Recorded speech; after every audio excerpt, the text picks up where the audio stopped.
You're tuned in to the GrowMail Podcast. I'm Sergio, Director of Marketing here at GrowMail. Across from me is our CEO, Liam, who knows direct mail inside and out. The setup here is super simple. I ask the basic questions, and Liam answers them straight.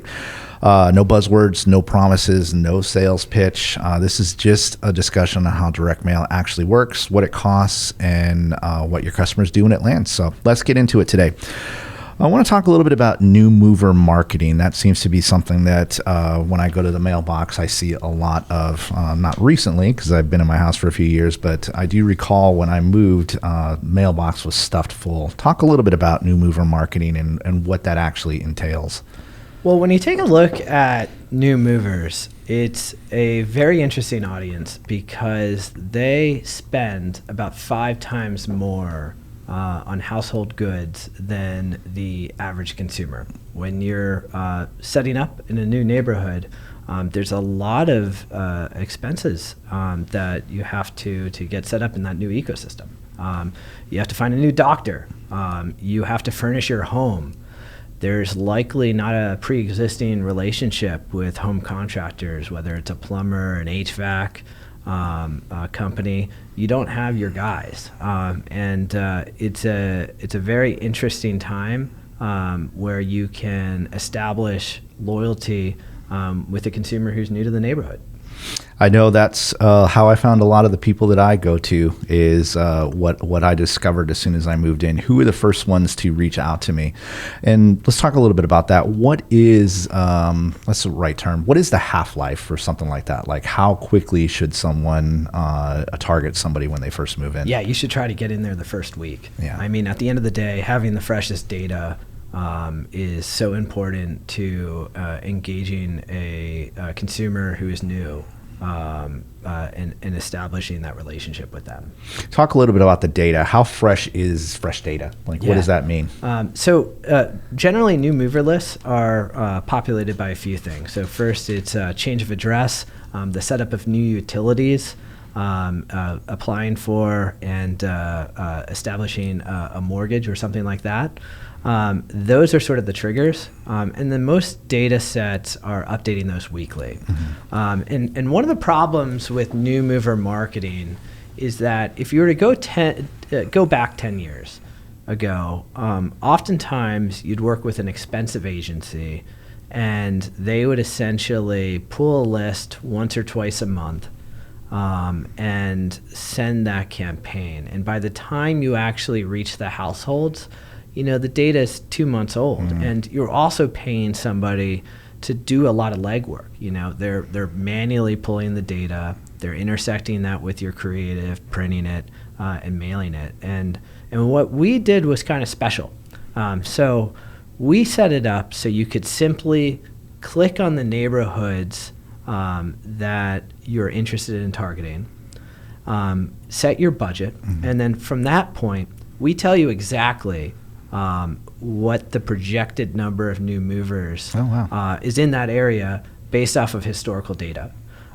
So you can, and there's a lot of seasonality. So for example, you can tell by the software that August and June are one of the most popular months to move.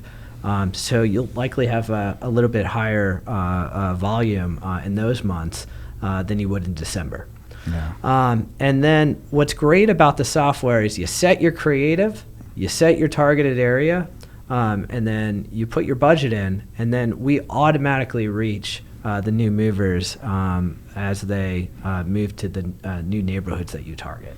It's a very software-driven type of business. It's all automated. Yeah. And that way, rather than focusing on transactional mail campaigns, you can instead focus on sending the right offers out, making sure that your creative is optimized, and then ultimately delivering results. Let's talk a little bit about those offers. That's a great segue. What is the difference between a welcome card that gets saved and one that gets recycled?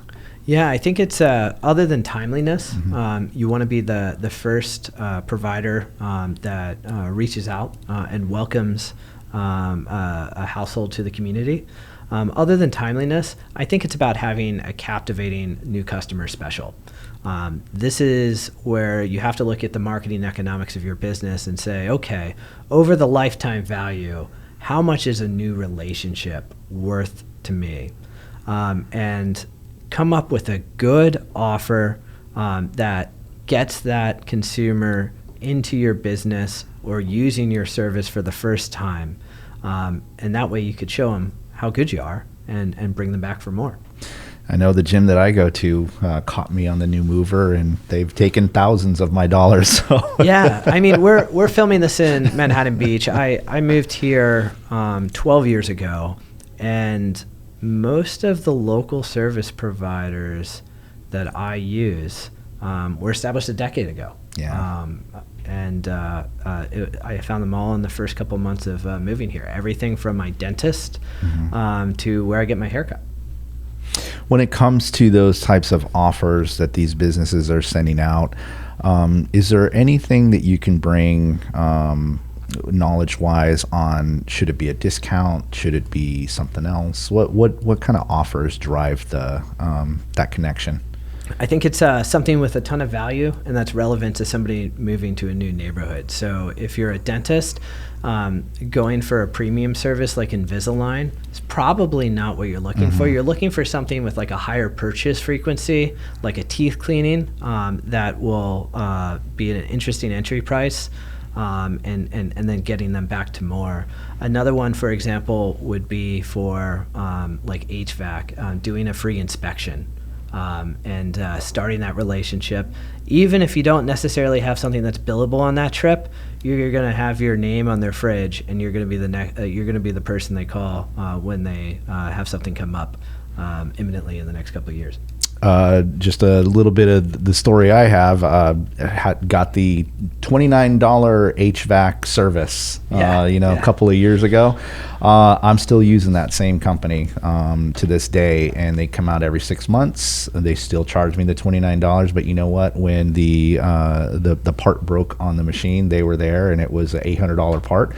But I had that existing relationship with them. I felt comfortable with them. I knew who they were, and it all started off with that $29 offer. It's crazy. Deals on oil changes, cleaning services, retail healthcare, all work really well in this space. So you've hit on a couple of them there, some of the services that are out there, HVAC and gyms and those types of things. What are some of the businesses that are underused in new mover marketing? Yeah, I think one of the biggest sectors that we see is e-commerce related to home services. When you're furnishing your home, oftentimes you are very budget constrained. You're house poor, if you will. And it's a great opportunity, regardless if you're a like an air filtration company or you're selling tables and chairs. It's a great opportunity to get in there with deals and to capture a new consumer that's sort of at a pivotal transition period in their life. So I'm a restaurant, and I'm a new local business to you. What does my new mover campaign look like? Yeah, I would. So the first thing I would do is I would ask you, what is your average transaction value?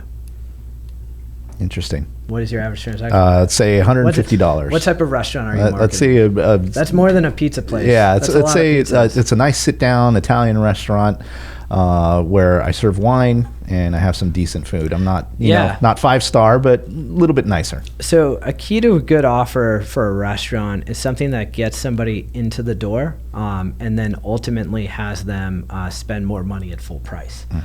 So for an average $150 check, I would probably do a free appetizer, with purchase of dinner. They see the free. They're trying something. If you look at the percentage of diners that have appetizers, it's something that's attractive and captivating. And it'll ultimately allow them to try your product. But then also, rack up a bill. Spend a little money too. Yeah. No, that's good. Well, it kind of goes back to that, grabbing attention that we talked about in previous episodes. A free appetizer is going to get me to at least pay attention to the offer that's there. Yeah, and depending on the type of restaurant you are, if you're a QSR, quick service restaurant, you could look at buy one get one. Works really well for like a burrito shop.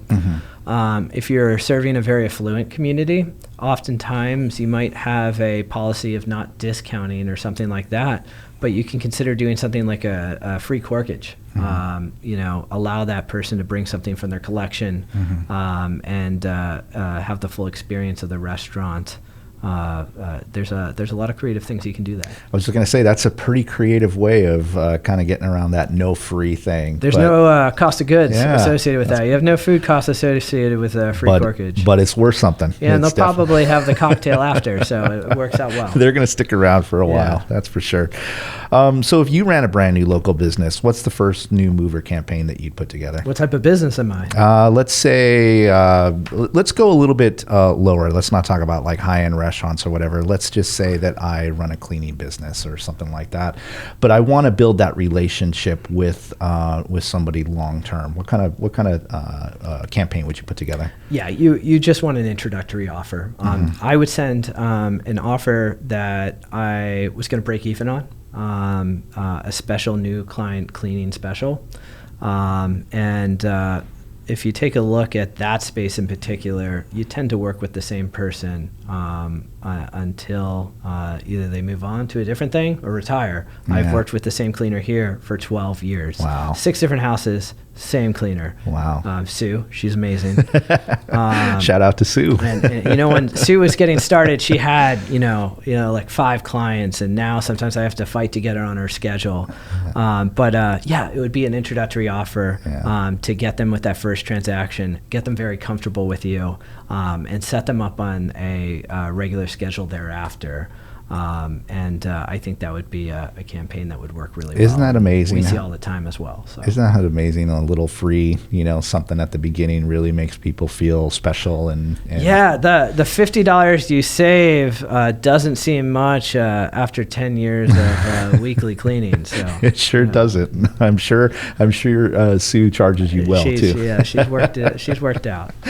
So let me ask one final question here, because I know that when it comes to new movers, there a lot of times it might tie into digital. Is there a way to kind of tie an email and a direct mail campaign together, or is there a way to kind of make those work in tandem? Sure.